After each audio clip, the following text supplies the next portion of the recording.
பாவலர் எரிசின கொற்றவன் அவர்களின் கவிதை வடிவில் காமத்துப்பால். பச்சரிசி பல்லழகி பாரமீனு கண்ணழகி கண்டாங்கி சீலகட்டும் காட்டு மல்லி கட்டழகி சித்தகத்தி சிரிப்பழகி செவ்வந்திப்பூ நிறத்தழகி சொக்க வச்சு இழுக்கிறாளே சுருக்கு பையி இடுப்பழகி மனச ஒரு மரமாக்கி மண்டையில் நான் நின்னாலும் மரங்கொத்தியா மாறி வந்து மனச போட்டு கொத்துறாளே.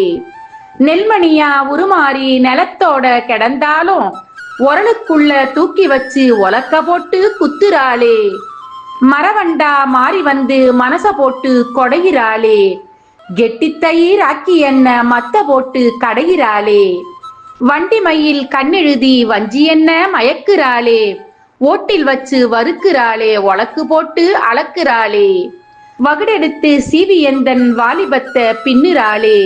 எடுத்து என்ன தின்னுறாளே என்னென்னவோ பண்ணுறாளே. உடுக்கைய போல் இருக்கும் அந்த இடுப்ப கொண்டு தாக்குறாளே.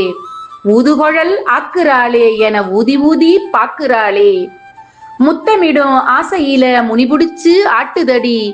மலையேற வழி கேட்டா மங்க ஒன்ன காட்டுதடி.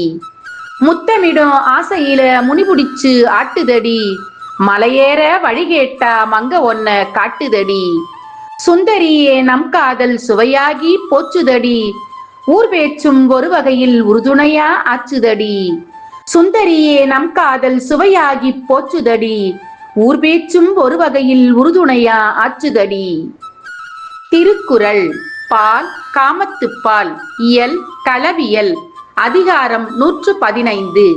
அலர் அறிவுறுத்தல். குறள் எண் 1144.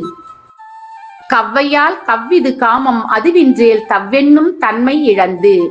பொருள். இந்த ஊர் மக்கள் பேசும் அலறினால் எம் காதல் வலிமை பெற்று உள்ளது. அது இல்லை என்றால் எம் காதல் இன்பத்தை இழந்து சுவை குன்றிப்போய் இருக்கும்.